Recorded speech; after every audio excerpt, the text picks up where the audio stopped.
كثيرا طيبا مباركا فيه يبلغ رضاه ويحفظ عطاه، وأشهد أن لا إله إلا الله وحده لا شريك له شهادة تنير القلوب وتحييه، وأشهد أن محمدًا عبده ورسوله صلى الله عليه وعلى آله وصحبه وسلم تسليما كثيرا. أما بعد، فأوصيكم بتقوى الله، وهي وصية الله للأولين والآخرين، ولقد وصينا الذين أوتوا الكتاب من قبلكم وإياكم أن اتقوا الله.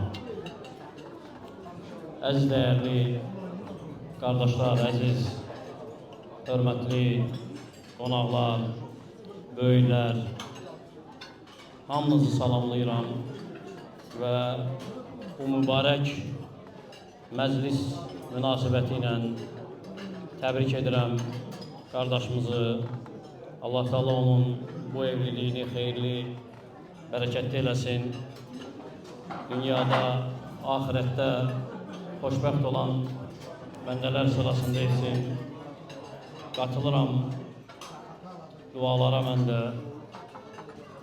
Həmçinin istəyirəm ki, qardaşımıza bu qədəm qoyduğu yeni ailə həyatında az da olsa, qısa da olsa nəsihət verin. Baxmayaraq, bu böyüklərin vəzifəsidir, lakin sözü bizə yönəltdikləri üçün onlardan izin aldıqdan sonra o qısa nəsihətlərə toxunmaq istəyirəm.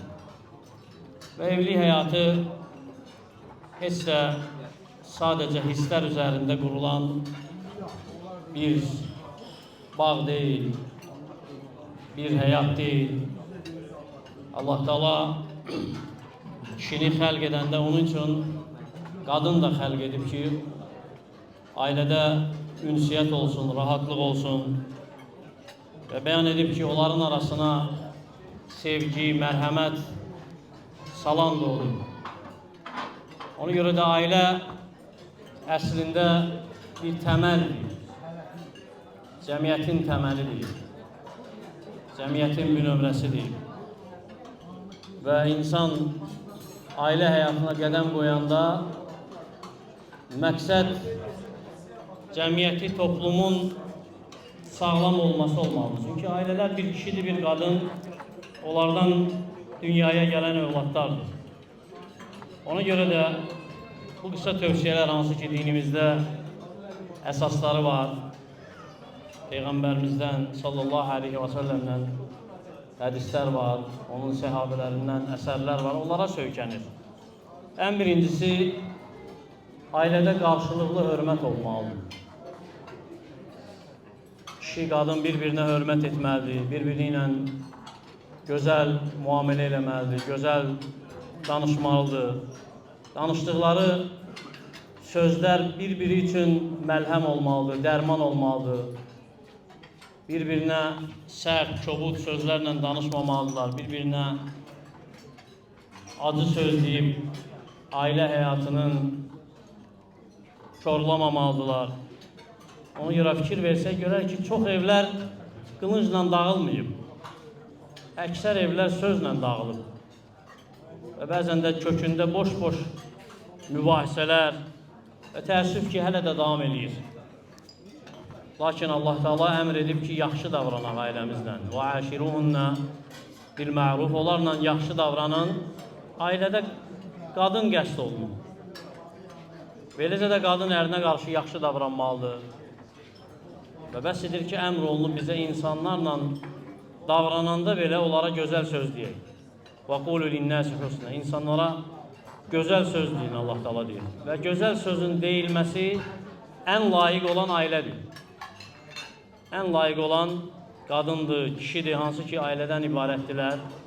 Və Peyğəmbər sallallahu aleyhi və səlləm də tövsiyə edib bizə qadınlarla gözəl münasibətdə olmağı, onlarla yaxşı davranmağı, deyib ki, sizin ən xeyriniz ailəsi ilə gözəl davranandır. Və mən də ailəmlə ən gözəl davrananam. Və nə ki, gözəldir ailədə, nə ki, mülayimdir, o gözəl olacaq. O ailədə xoşbəxtlik olacaq, o ailədə sevinç olacaq, rifah olacaq. Çünki xoşbəxtlik əsas nədir? Xoşbəxtlik, hansı ki, əksər insanlar axtarır, xoşbəxtlik qəlb rahatlığıdır.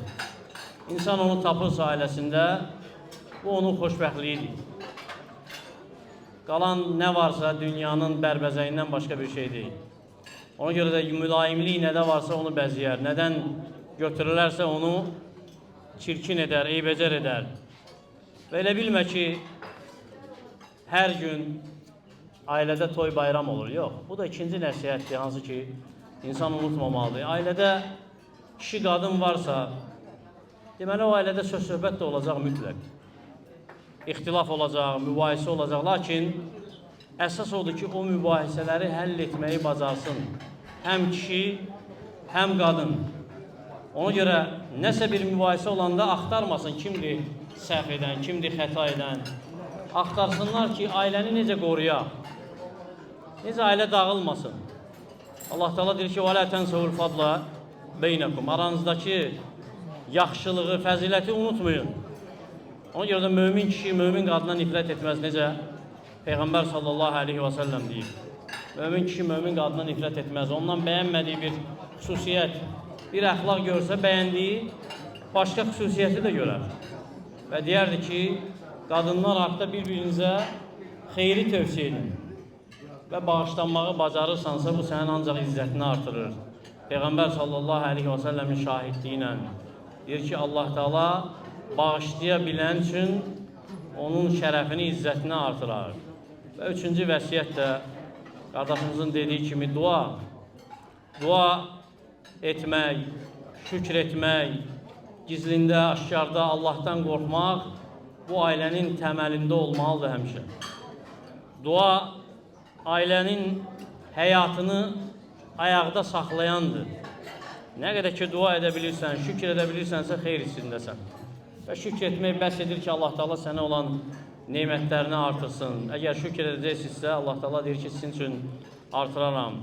Ona görə də şükr edin, dua edin, haramdan çəkinin, Allahın itayətində olun. Bilin ki, bərəkət itayətlə gəlir, asiliklə aradan qalxır. Bu üç tövsiyəyə əməl edin, əxlaqlı olun ailənizdə, gözəl davranın, inşallah xoşbəxt olacaqsınız.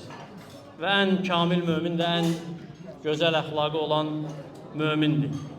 Ona görə də Allah Teala'dan diləyirəm ki, Allah Teala sizin ailənizi xoşbəxt ailələrdən etsin, möhkəm təməl üzərində qurulmuş ailələrdən etsin və sonunda Peyğəmbər sallallahu aleyhi və səlləmin yeni evlənənlər üçün etdiyi duanı etmək istəyirəm. Barakallahu ləkum və barakə aleykum, barakallahu ləkumə və barakə aleykumə və cəmə beynəkumə fi xeyr. Allah Teala sizi xeyir, bərəkət üzərində cəm etsin.